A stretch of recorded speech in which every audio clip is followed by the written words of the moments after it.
What if I told you that the modern survival technologies we are so proud of are just a pale shadow of the knowledge of the past, lost to us in our pursuit of comfort? Are you ready to learn how people survived in conditions where any modern tourist would perish within the first day without special equipment? The history of the indigenous peoples of North America conceals a veritable encyclopedia of life, written not with ink, but with the experience of millennia of harsh struggle against the elements.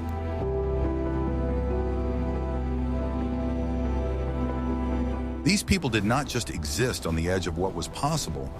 They thrived where nature imposed harsh ultimatums on all living things. They did not have synthetic materials, GPS navigators, or vacuum-packed food in their arsenal.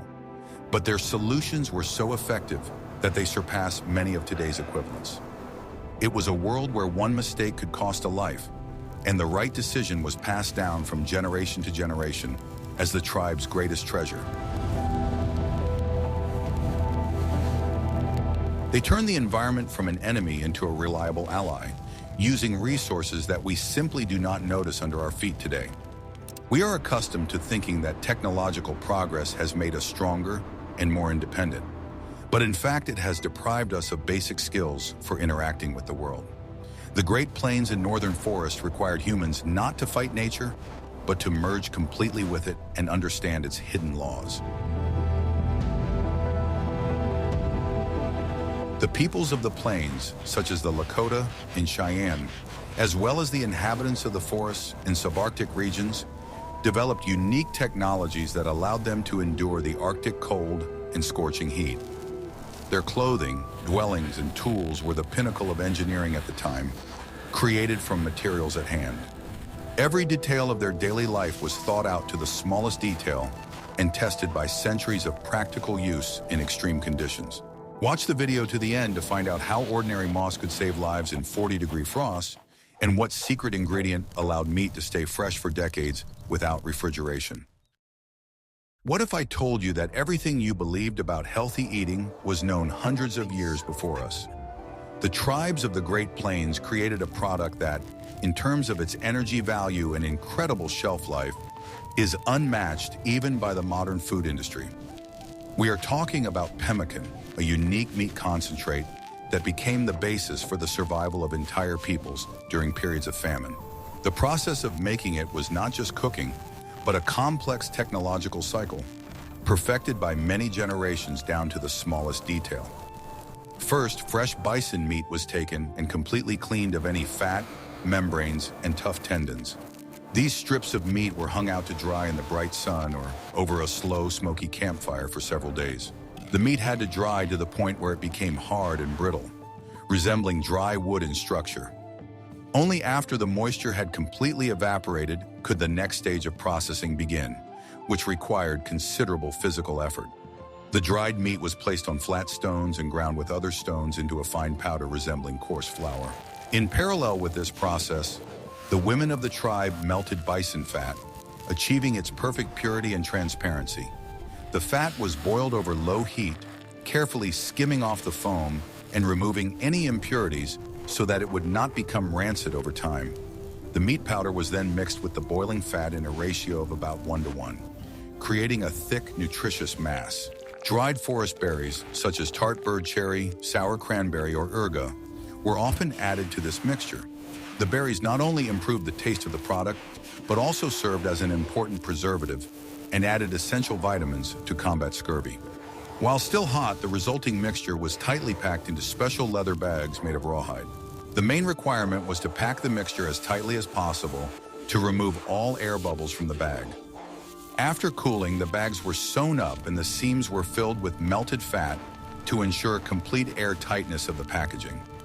In this form, pemmican could be stored in earthen pits or hiding places for years, and according to some evidence, even for decades. It was the ideal food for long, exhausting journeys and lengthy military campaigns, where every gram of cargo counted. Warriors did not need to waste precious time hunting or building fires. They could eat this concentrated food on the go. A small piece of pemmican, about the size of a palm, provided a tremendous amount of energy, enough for a whole day of hard physical labor. European polar explorers and fur traders later adopted this recipe, recognizing its unquestionable superiority over any canned food of the time. Pemmican became a kind of currency in trade between tribes and the first European settlers on the frontier. Control over the supply of this product meant power and a guarantee of survival for the tribe during the harshest and hungriest winters. The secret to pemmican's incredible preservation was the complete removal of moisture, which is the main environment for the reproduction of putrefactive bacteria. The Indians intuitively understood the complex principles of preservation, which European science only discovered centuries later. This knowledge allowed them to be independent of seasonal animal migrations and random hunting failures. Do you think modern humans could survive on only one dry food product for months while maintaining a high level of activity? Share your opinion in the comments and don't forget to subscribe to the channel to learn more about the forgotten technologies of the past. What if everything you've been taught about nomadic dwellings doesn't reflect even a fraction of their true genius?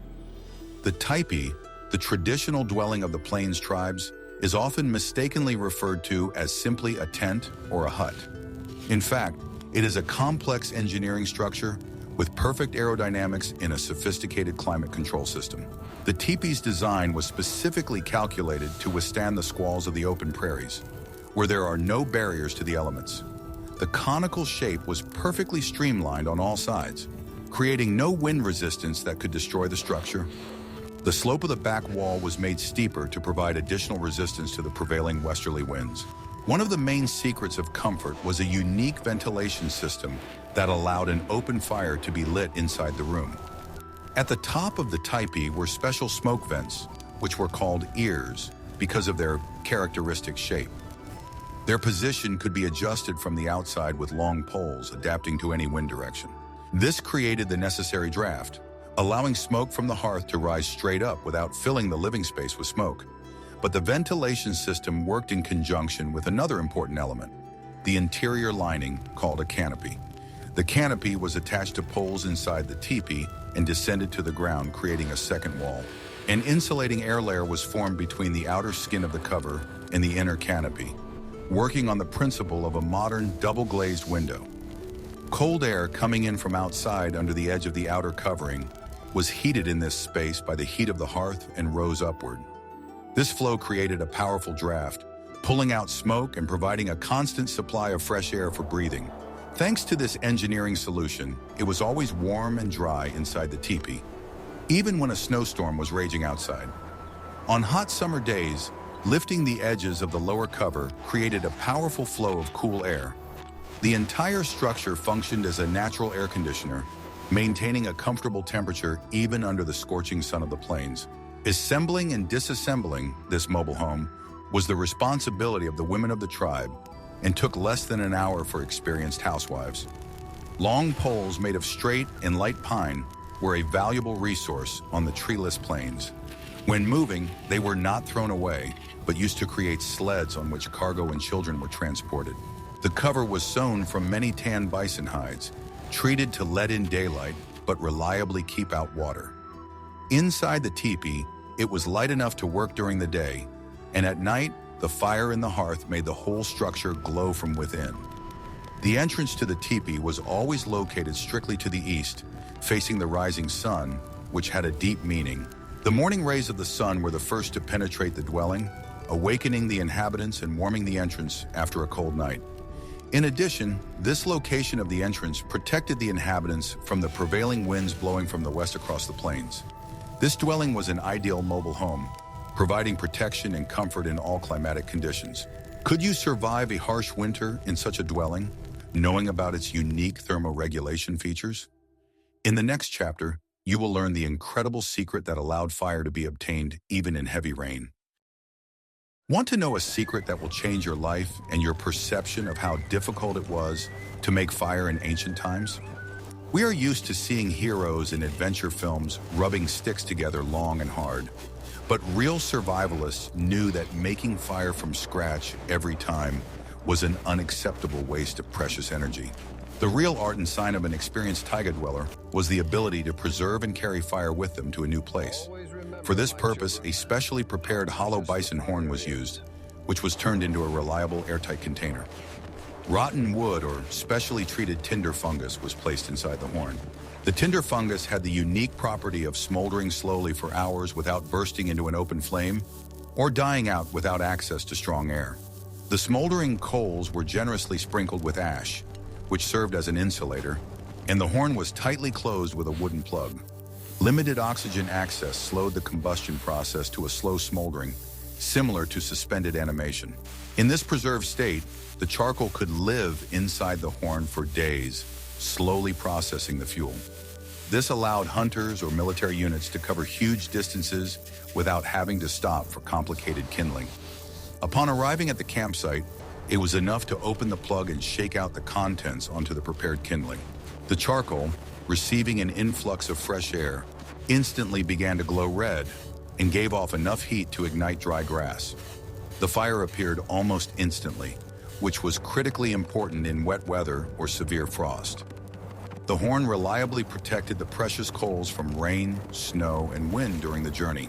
In addition to horns, thick bundles of bark or skins were also used, but the principle remained the same. This required a deep understanding of the physics of combustion and the properties of various natural materials available in the forest. Trudavik, which grows on old trees, was harvested in advance in large quantities. It was often boiled in water with the addition of ash, then thoroughly dried, turning it into the ideal material for retaining heat.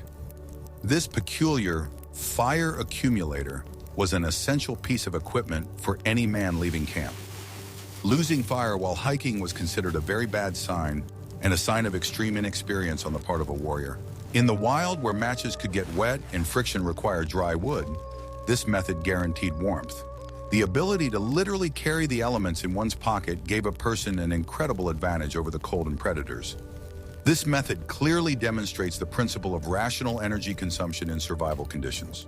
Why waste hundreds of calories rubbing sticks together intensely when you can simply take a particle of heat with you?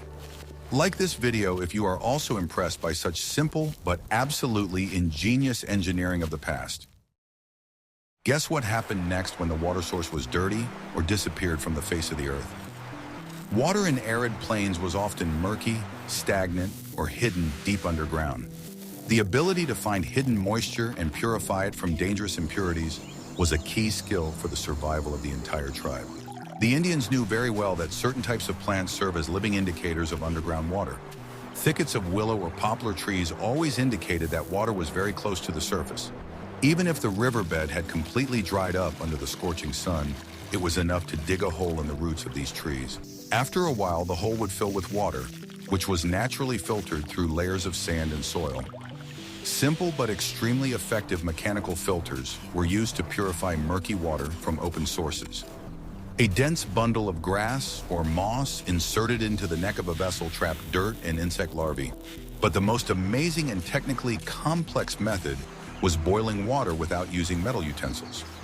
Nomadic peoples often did not carry clay pots with them, as they were too heavy and fragile for constant transport. Instead, water was boiled in airtight baskets woven from roots, in animal skins, or even in bison stomachs. The secret to this process was the use of hot stones, which served as heating elements. The stones were heated in a fire until they glowed red hot.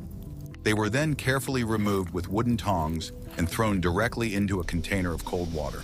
The heat transfer from the hot stone was so powerful and instantaneous that the water began to hiss and boil in a matter of minutes. The cooled stones were quickly removed, returned to the fire, and replaced with new ones, maintaining continuous boiling. This method required great skill and caution so as not to burn the walls of the container. It was also important to choose the right stones, avoiding those that could explode from the sudden temperature change when they hit the water. In northern regions, where snow was the only available source of moisture in winter, it was never eaten cold. Eating snow dangerously lowered the body temperature and burned precious energy to warm it up. Snow was always melted in the same way, with stones or over a fire, turning it into warm drinking water. In addition, knowledge of the terrain allowed them to find hidden natural reservoirs in rocks and deep canyons. These secret water sources were often camouflaged with stones and branches so that strangers or animals would not find them. The ability to read the landscape and understand the subtle signs of nature completely replaced maps of water resources for nomads. They saw water where an unprepared European saw only dry, cracked earth and dust. This approach teaches us incredible attention to detail and resource conservation. Did you know that water can be boiled in a wooden basket without even putting it on a fire? In the next chapter, you will learn the secret of the material that replaced modern plastic for Native Americans. The nomadic lifestyle imposed severe restrictions on household items. They could not be heavy or bulky. Nomads could not afford to carry wooden furniture, heavy chests, or fragile ceramic vessels. They needed something incredibly light, durable, and completely waterproof to store their belongings and supplies. The answer to this complex request was the Parfleche, a unique container made from specially treated raw bison leather. To create it, the thickest and strongest hides were selected and carefully cleaned of wool, meat, and fat. The wet steamed leather was stretched out on the ground, giving it the shape of a large envelope with flaps. While the leather was still wet and pliable, the craftsmen carefully thought out the system of folds and future fastenings. After drying completely, the leather became as hard as plywood and incredibly resistant to mechanical damage. It could withstand strong blows and constant friction against the horse's sides, and could serve its owner for decades. Parfleche was always painted with complex geometric patterns, which had more than just aesthetic significance. These designs often served as stylized maps of the area or family crests indicating the owner's lineage. The paints were made from natural minerals mixed with fat, so they became firmly embedded in the structure of the leather. The main advantage of parchment was its ability to reliably protect food, especially pemmican, from moisture and pests. The thick, tough leather was too tough for field mice and insects trying to get to the supplies. The tight fit of the envelope flaps prevented moisture from getting inside, even during heavy rains or river crossings. Parfleches were traditionally made in pairs of the same size and shape for ease of transport. They were hung on both sides of a horse's saddle to distribute the weight of the load evenly and keep the animal balanced. It was a kind of modular storage system, ideally suited for quick loading and unloading. Interestingly, the word Parfleche itself came from French trappers and means to protect from arrows. The material of dried rawhide was so dense and hard that it was really difficult to pierce even with a sharp knife. In case of extreme necessity, such a container could serve as an improvised shield in battle. In addition to large suitcases for belongings, many other useful items were made from the same hard leather. It was used to make sturdy knife sheaths, rigid cases for feather headdresses, and cylindrical tubes. It was the universal plastic of the time, which could be molded into any shape when wet. The technology of creating Parfleche required enormous patience and considerable physical strength from the craftsmen. Working with drying rawhide is very difficult as it tends to shrink and warp. However, the result fully compensated for all the effort invested with its incredible reliability and durability on the road. In a world where things were constantly being moved, dropped, and exposed to the elements, Parfleche was a guarantee of safety. It was a true triumph of functional design over the harsh conditions of nomadic life. What if I showed you a time machine that would take us back to an era where words were not needed for understanding? The Great Plains were inhabited by dozens of different tribes who spoke completely different languages and dialects. Verbal understanding between them was often impossible, which created enormous difficulties in trade and diplomacy. However, the indigenous peoples found an ingenious solution by creating a universal communication system, the Plains Sign Language.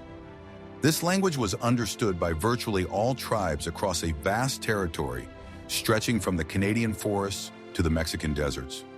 It was not a primitive set of simple signs as it might seem to a modern person at first glance. It was a full-fledged linguistic tool with its own complex grammar, syntax, and vast vocabulary. It could be used not only to bargain at a fair or show the way to a lost traveler. Sign language was used to tell complex stories around the campfire, forge important political alliances, and even joke around. Gestures allowed people to communicate effectively over vast distances when the human voice could no longer be heard over the wind. Scouts could convey detailed information about the movements of bison herds or enemy troops to their comrades. At the same time, they remained completely unnoticed and did not make a single sound, which was critically important. This silent speech was vital during collective hunting and on the dangerous path of war. Any careless sound could scare away sensitive game or reveal the presence of a troop to enemies lying in ambush. Hand movements in this language were smooth, broad, and very economical so that they could be seen from a distance. Many gestures imitated the characteristic habits of animals, the shape of natural objects, or human actions. Interestingly, sign language allowed free communication even with representatives of completely unfamiliar tribes at first meeting. It was a kind of Esperanto of the Wild West, completely erasing the boundaries of linguistic misunderstanding between peoples. Training in this unique language began in tribes from an early age, as soon as a child began to walk. Every adult man and many women mastered it perfectly, as safety depended on it. It was considered as basic and important a survival skill as the ability to shoot an arrow accurately. The speed of information transfer by an experienced sign language user sometimes exceeded that of ordinary spoken language. A single complex sign could denote an entire concept, action, or group of objects, which saved time. This made communication lightning fast and extremely effective in critical situations such as combat or hunting. Even today, some elements of this ancient language have been preserved and are used by the descendants of indigenous peoples at gatherings. It is a unique monument to human ingenuity and the desire to find a common language despite all differences. This system proves that the need for communication can overcome any barriers, even the highest ones.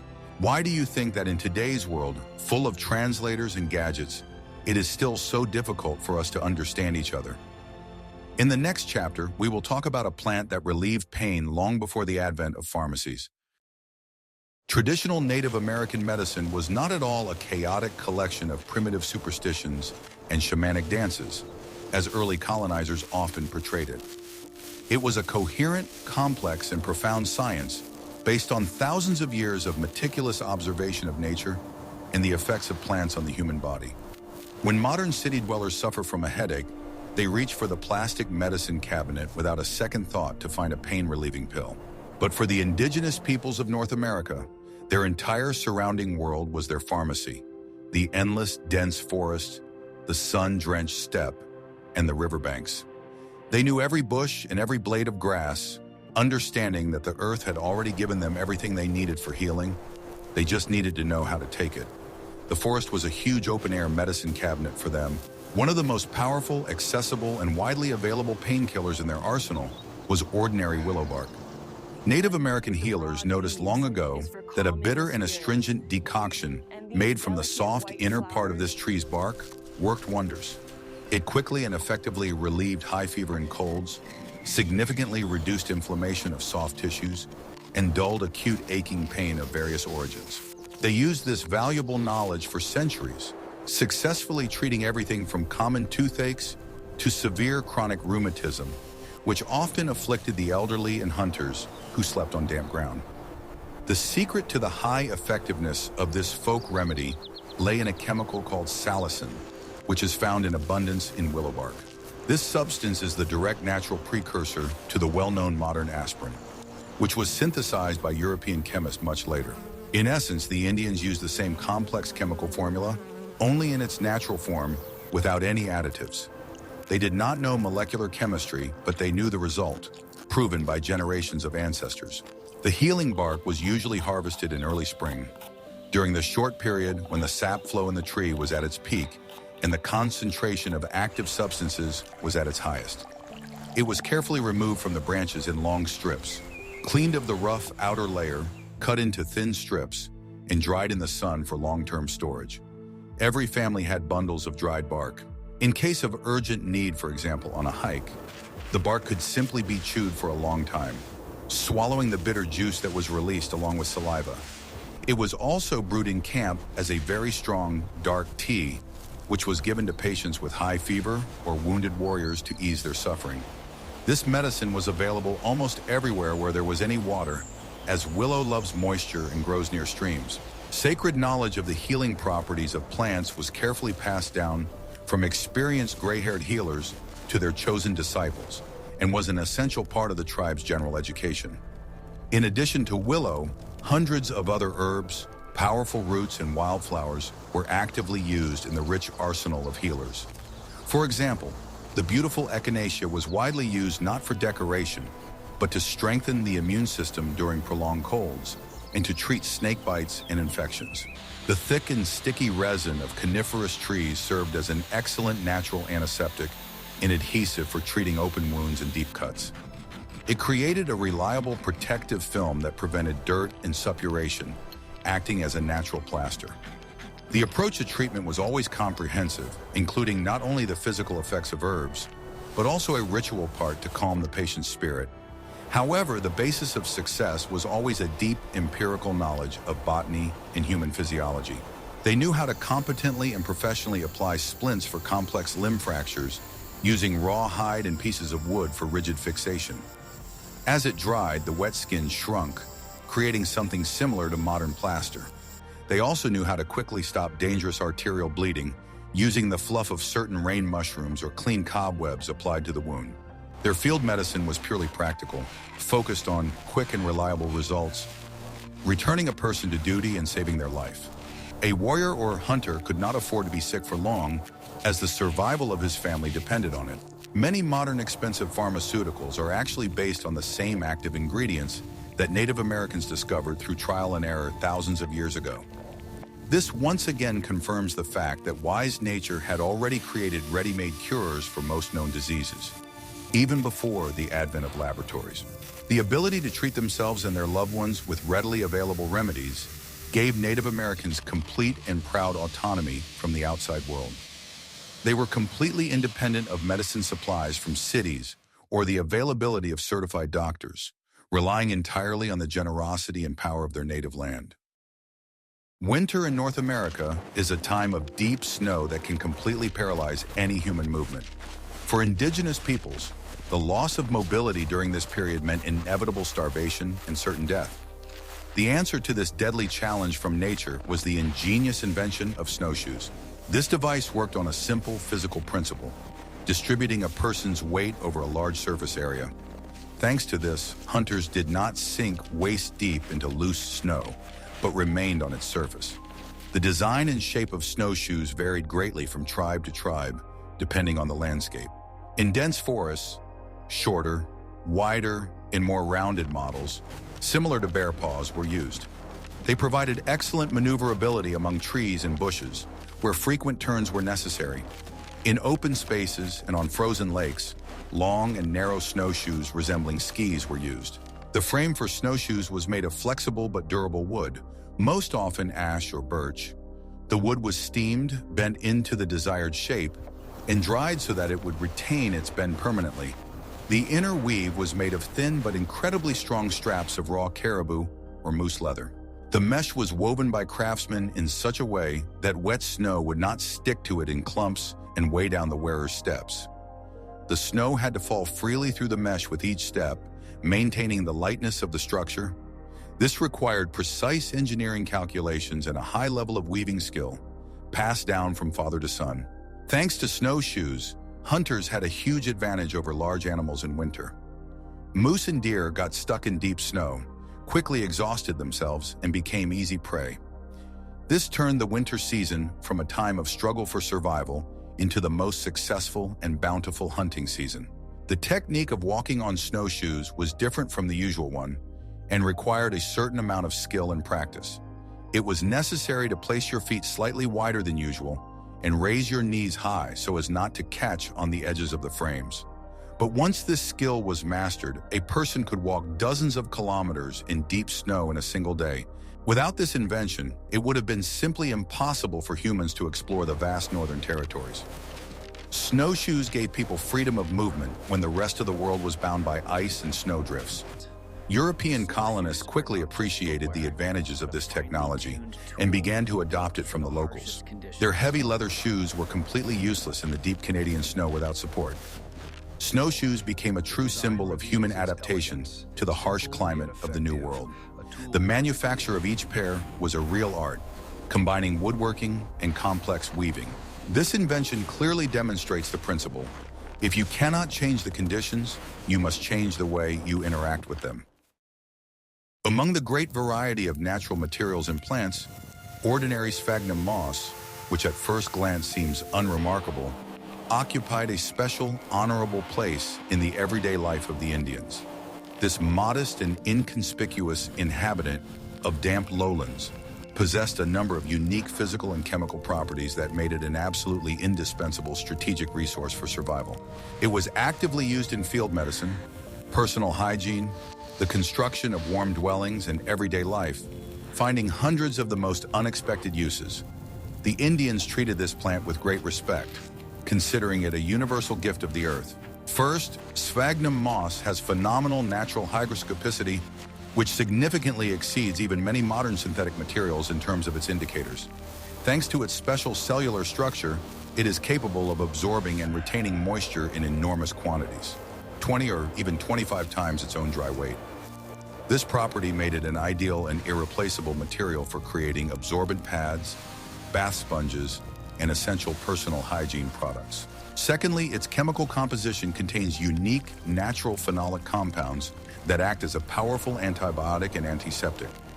Dry and clean moss was used as a sterile dressing material to treat deep wounds sustained by men while hunting or in fierce combat. It worked much more effectively than simple cloth, as it not only absorbed blood and lymph. This material had the amazing property of breathing, allowing air to pass through but retaining heat, which prevented the wood from rotting due to dampness and mold. It worked like a membrane, maintaining a healthy microclimate inside the house and reliably retaining the precious heat of the hearth inside the room. A house insulated with moss could survive any blizzard. Caring mothers of the Iroquois and northern Athapascan tribes used soft and fluffy dry moss as a filler for children's birch bark carriers and cradles. It ensured perfect cleanliness and dryness for babies, acting as a powerful natural absorbent that could be easily replaced at any time. Moss did not irritate delicate skin, and its antibacterial properties prevented diaper rash. It was an environmentally friendly, completely hypoallergenic, and, most importantly, always available alternative to modern disposable diapers. Mothers knew that their children would sleep peacefully and healthily in dry moss. This versatile material was also widely used for additional emergency insulation of winter shoes during severe frosts. A thick layer of fluffed, dry moss was stuffed inside leather moccasins, creating a dense air cushion around the foot. This worked like a modern warm insole, keeping the feet warm even when walking in deep snow. A huge advantage was that when it got wet from sweat or melted snow, this insulation could simply be thrown away and replaced with a new dry bundle right during a short break. This allowed you to keep your feet dry while hiking, which was the main condition for protecting your toes from frostbite. Its widespread availability made sphagnum moss an ideal consumable material that did not need to be saved or preserved. It grew in abundance in any marshy areas and damp, shady forests, always ready for immediate use. Its reserves were practically inexhaustible, and it renewed itself every year. Collecting and harvesting moss was a simple and tireless task that even small children and the elderly could do, contributing to the life of the tribe. It required neither tools nor physical strength, only time and attention. It was gathered in huge piles and dried in the bright summer sun, after which it became incredibly light, airy, and soft, like the best cotton wool. The use of sphagnum moss is a striking historical example of how a single plant can effectively solve a multitude of complex everyday problems. The Indians saw it not just as useless grass under their feet, but as a valuable universal resource given by the Creator. In the absence of cotton, fabrics, and complex looms, simple moss solved the most difficult problems of hygiene, medicine, and comfort for an entire people. Modern man solves these problems with the help of the entire chemical and textile industry, spending enormous amounts of money.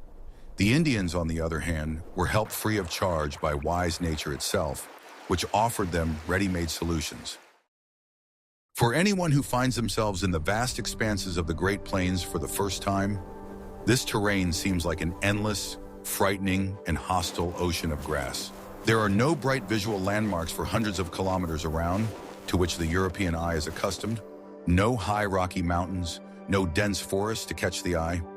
This space causes a feeling of disorientation and even dizziness, as if you were in the open sea without a compass. This worked like a camera diaphragm, sharply reducing the intensity of the light flux. In addition to protecting against glare, these glasses had an amazing optical effect. They increased visual acuity. Looking through a narrow slit, a hunter could better distinguish details on the horizon, which was critical for tracking prey. Their unique navigation system was based on a deep knowledge of astronomy, passed down from generation to generation, and observation of the smallest details of the landscape. At night, the main and most reliable map was the shining, endless, starry sky above, which seems closer to the ground in the steppe.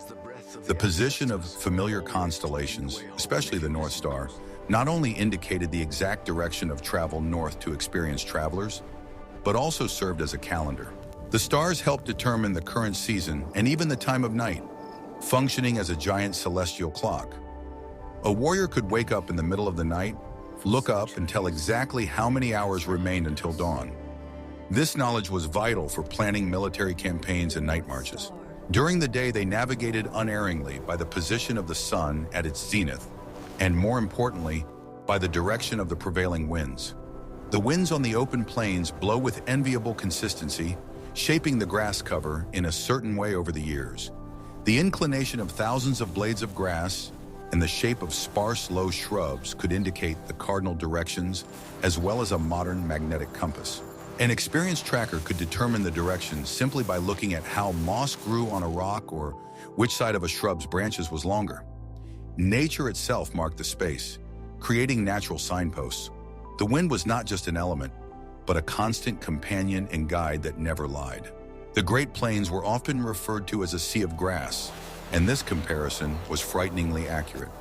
It is thousands of kilometers of monotonous landscape, where there are no mountains, no tall trees, and no familiar roads.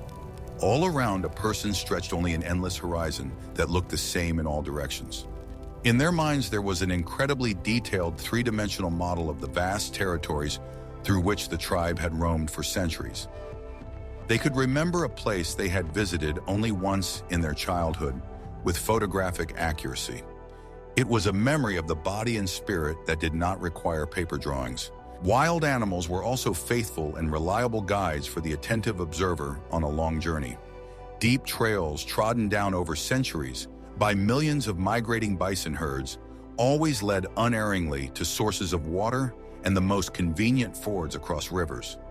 Animals instinctively chose the easiest and safest routes, avoiding steep ravines and swamps. Birds flying low above the horizon in a certain direction in the evening could unerringly indicate the proximity of a lake or river, even if the water was not yet visible. Observing the behavior of insects and small rodents also provided a wealth of information about what lay ahead for the traveler. Nature was a unified information network. In thick, milky fog or during a terrible snowstorm, when all visual landmarks disappeared in the white haze, they relied on other senses. A keen sense of wind direction on their bare cheeks and the texture of the soil under their moccasins helped them stay on track and not start walking in circles. It was almost a supernatural sixth sense, developed over years of living in the open, windswept space. An Indian could feel the slope of the ground with his feet, understanding where the water flowed and therefore where the river was. When the eyes failed, ancient survival instincts kicked in. Scouts walking far ahead of the main tribe created temporary navigation markers from stacked stones or bundles of grass tied with a special knot. These signs were completely invisible and incomprehensible to outsiders or white soldiers, but they were perfectly readable by their own people following behind. It was the secret language of the road. They could silently inform those behind them about the availability of clean water, the proximity of an enemy detachment, or a change in the direction of the main group. A stone lying on top of another stone, or a broken branch, were full-fledged telegrams that saved lives.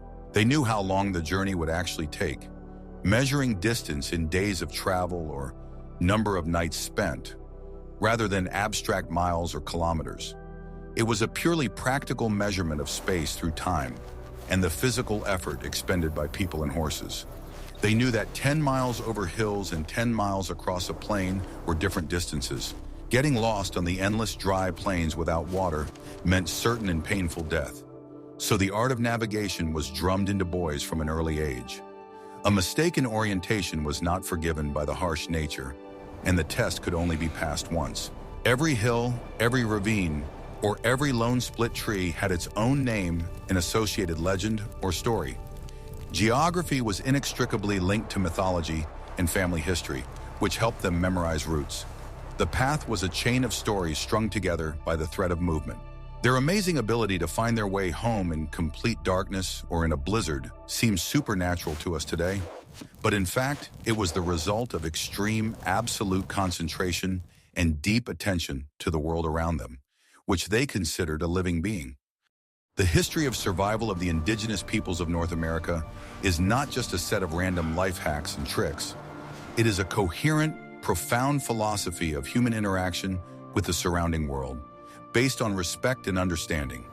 They did not try to fight nature or conquer it, but listened carefully to its voice and used its laws. To the modern city dweller, the steppe seems empty, boring, and completely uniform. To the Native American, it was full of road signs, pointers, and warnings, like a modern highway. This was not a mystical sixth sense, as is often written in novels, but the result of extreme attentiveness and observation. All of this testifies to the highest intelligence, observation, and incredible adaptability of the human mind. We, modern people, often arrogantly ignore this ancient knowledge, relying on fragile technologies. But gadgets can run out of power, and synthetic clothing can tear at the most inopportune and dangerous moment. Perhaps we should look back more often to the past to understand how to move forward with confidence. After all, true survival skills are not expensive gadgets in a backpack, but knowledge and skills in your head. Which of these ancient techniques did you find most unexpected, ingenious, or useful for modern times? The answer was plain sign language. It was a unique linguistic system, a universal interface connecting the entire continent. It was not primitive pantomime, but a full-fledged language with grammar, syntax, and a rich vocabulary.